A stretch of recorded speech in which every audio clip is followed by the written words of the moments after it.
ये नंदी धर्म का प्रतीक है। किसका प्रतीक है? इसलिए शंकर जी के मंदिर में नंदी जब बैठते हैं तो कितने पांव नंदी के बाहर होते हैं और कितने भीतर? कितने बाहर हैं? नंदी को ध्यान से देखना, शिव जी के मंदिर में एक पांव बाहर होता है नंदी का और 3 पांव मुड़े हुए अंदर की ओर। ये 3 पांव नंदी के टूटे हुए हैं, एक पांव है नंदी का। तो धर्म के 4 चरण होते हैं। धर्म के कितने पांव? सत्य, दया, दान, तप। जिसमें कलयुग में, सतयुग त्रेता द्वापर में तो सत्य, दया, दान, तप चारों पांव थे, नंदी चारों पांव से खड़ा था। पर कलयुग में नंदी के मतलब धर्म के 3 पांव टूट चुके। सत्य टूट गया, अब सत्य तो नहीं ही है, ना के बराबर। सत्य कहां कोई बोल रहा? सत्य। दया, अब दया नहीं है। दया होती तो लोग जीव हत्या अपने स्वाद के लिए क्यों करते? अच्छा एक बात बताओ, मांस खाना सही है? आप मांस खाते हो? अंडा, मछली, मुर्गी, बकरा, बकरी। कुछ लोग कहते हैं कि जी मांस खाओ या गेहूं अनाज खाओ, क्या अंतर है? सब में तो जान है। सुनो, ये बताओ कि ईश्वर ने आपको और हमारी जो रचना की है, वो रचना शाकाहारी है कि मांसाहारी है? हम मांसाहारी हैं जन्मजात या शाकाहारी हैं जन्मजात? बोलो। तो फिर ये लोग मांस क्यों खाते हैं?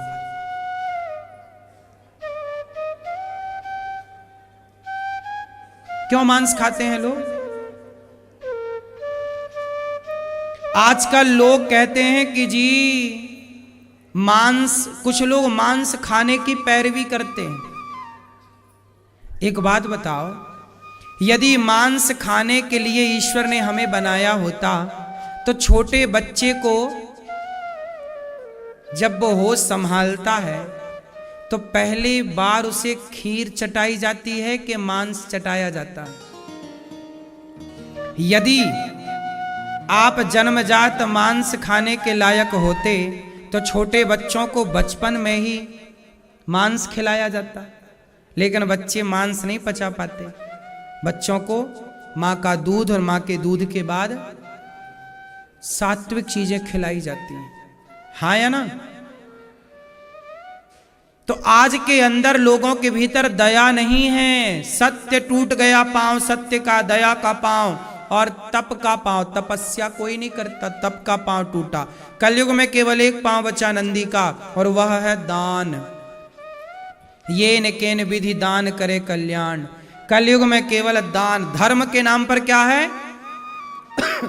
जबकि धर्म के 4 चरण हैं, 3 टूट गए, एक पांव बचा, केवल दान। आज देश में जितना भी धर्म टिका है केवल दान के बल पर। इसलिए नंदी का एक पांव।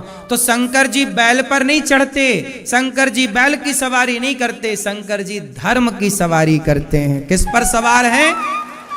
धर्म पर आरूढ़ हैं भगवान शिव। इसलिए हमें भी धर्म पर आरूढ़ होना चाहिए। धर्म पर आरूढ़ होने का मतलब है धर्म से चलना चाहिए। किससे चलना चाहिए भैया? धर्म से चलना। और आजकल लोग किससे चल रहे हैं? अधर्म से। किससे चल रहे हैं? अधर्म से। अधर्म किसे कहते हैं? अधर्म क्या है? आप बताओ, आप धर्म से चलते हैं कि अधर्म से? धर्म से। क्या है धर्म? अधर्म क्या है? चलो ये बताओ। झूठ बोलना धर्म है? झूठ बोलना धर्म? आप झूठ बोलते हो कि नहीं? नहीं बोलते? बिल्कुल है। रात ना के बराबर। कितना ना के बराबर? 24%। 1% झूठ। ठीक है, तो झूठ बोलना धर्म है कि अधर्म? आप कितने % झूठ बोलते हैं चश्मा वाले भैया? हैं? कितने % झूठ बोलते हैं बताओ? 10%। और आप दादाजी कितने % झूठ बोलते हैं? हैं? बिल्कुल नहीं बोलते, 100% सच। वाह, आप कितने % झूठ बोलते हैं? ले बोलो, तुम नाम ले रहे हो ऊपर वाले का, डबल फाइन लगेगा ईश्वर की तरफ से। जब आप बोल रहे हो तो आप विचार करके बोलो ना कि सच बोल रहे हो कि झूठ। देखो, इस तरह की बातें करके बचो ना, ये तो केवल बचना है ना। ये स्थिति अलग है। यदि ये स्थिति है ना तो फिर ये स्थिति वाली स्थिति ही अलग है कि फिर जो कर रहा ईश्वर कर रहा, पहले उस स्थिति तक आप पहुंचो तो सही, बात करो उस स्थिति की, पर हो नहीं उस स्थिति में, तो फिर उस स्थिति का आड़ लेकर के फिर पाप करोगे तो डबल दंड मिलेगा।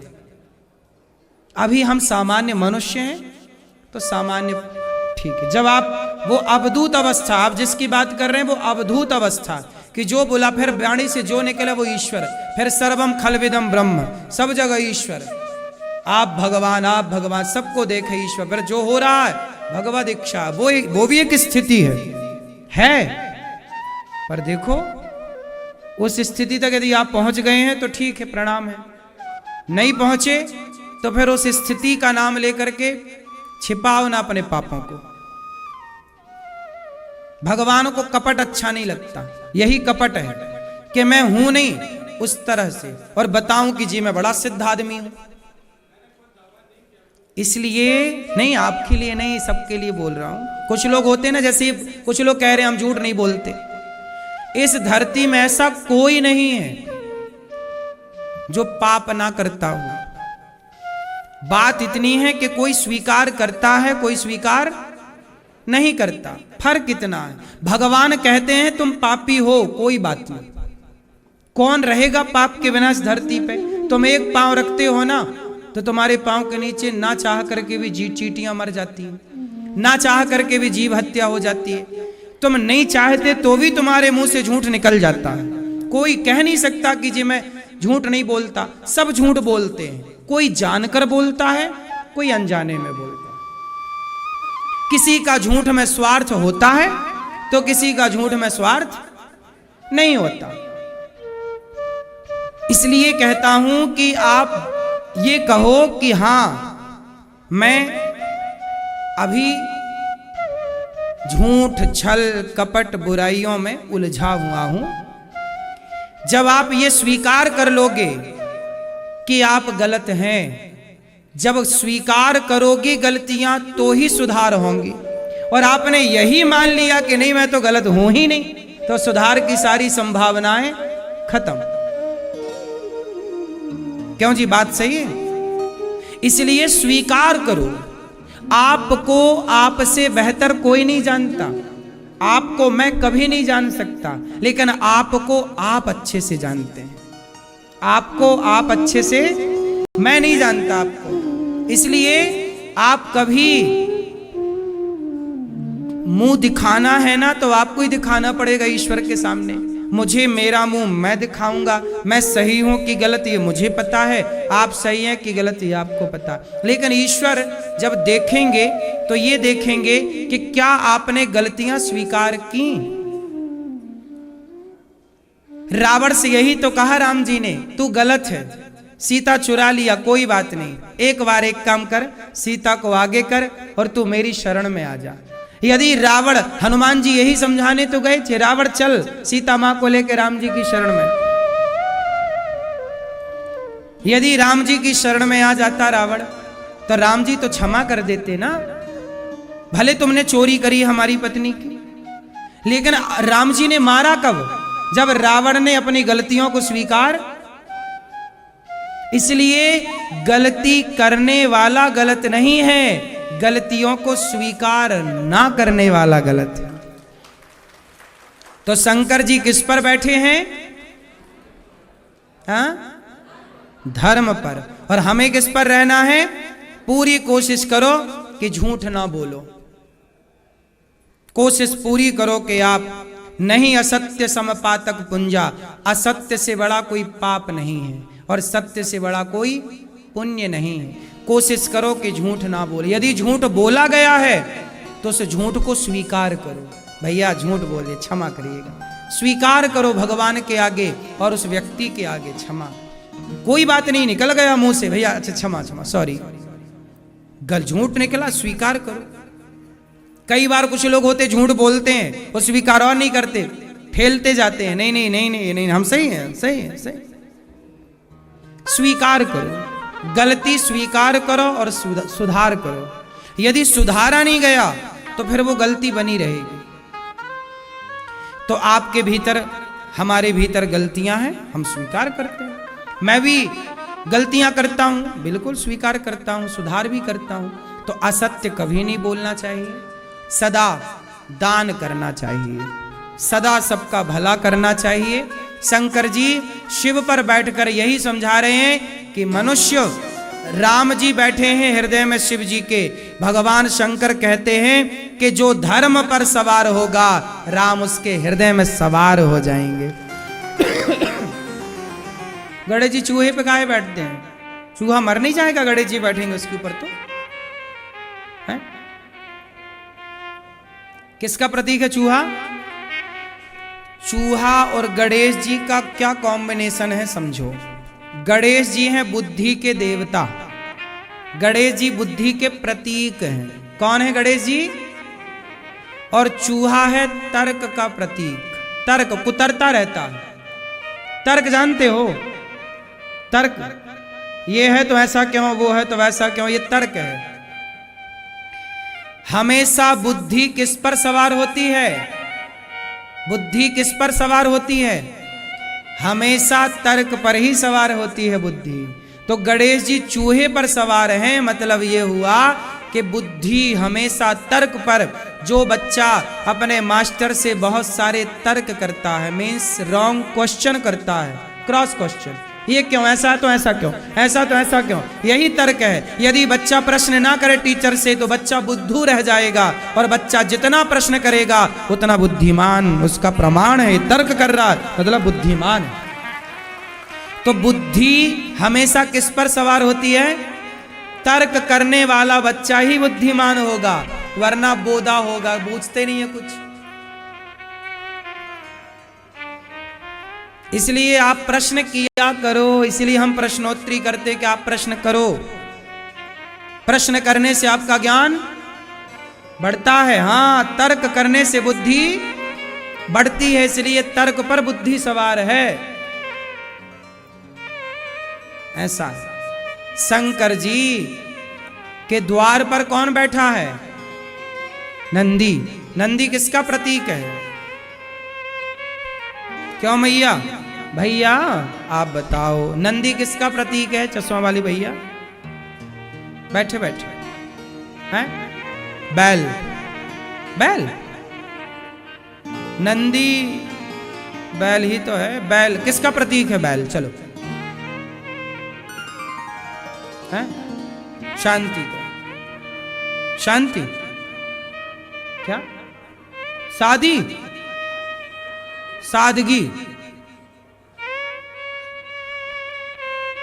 नंदी जो बैल है, हमारे नंदी महाराज हैं, ये नंदी धर्म का प्रतीक है। किसका प्रतीक है?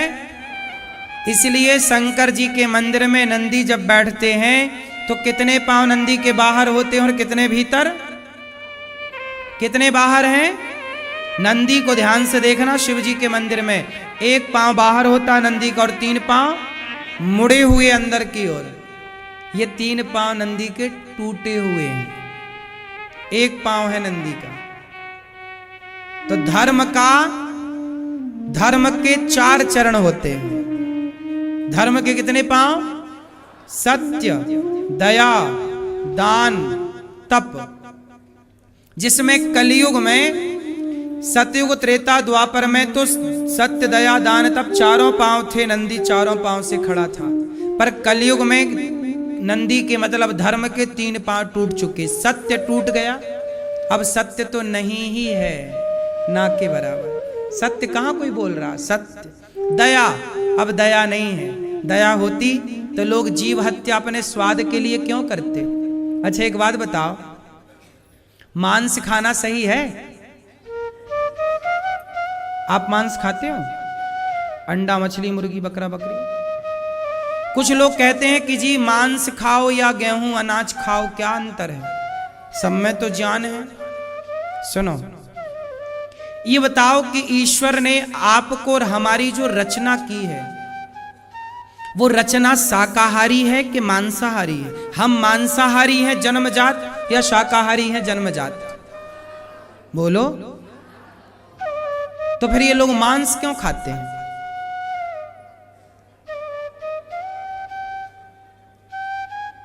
क्यों मांस खाते हैं लोग? आजकल लोग कहते हैं कि जी मांस, कुछ लोग मांस खाने की पैरवी करते हैं। एक बात बताओ, यदि मांस खाने के लिए ईश्वर ने हमें बनाया होता तो छोटे बच्चे को जब वो होश संभालता है तो पहली बार उसे खीर चटाई जाती है कि मांस चटाया जाता है? यदि आप जन्मजात मांस खाने के लायक होते तो छोटे बच्चों को बचपन में ही मांस खिलाया जाता। लेकिन बच्चे मांस नहीं पचा पाते। बच्चों को माँ का दूध और माँ के दूध के बाद सात्विक चीजें खिलाई जाती हैं। हाँ या ना? तो आज के अंदर लोगों के भीतर दया नहीं है। सत्य टूट गया पांव सत्य का, दया का पांव, और तप का पांव। तपस्या कोई नहीं करता, तप का पांव टूटा। कलयुग में केवल एक पांव बचा नंदी का, और वह है दान। ये न केन विधि दान करे कल्याण। कलयुग में केवल दान। धर्म के नाम पर क्या है? जबकि धर्म के 4 चरण हैं, 3 टूट गए, एक पांव बचा, केवल दान। आज देश में जितना भी धर्म टिका है केवल दान के बल पर।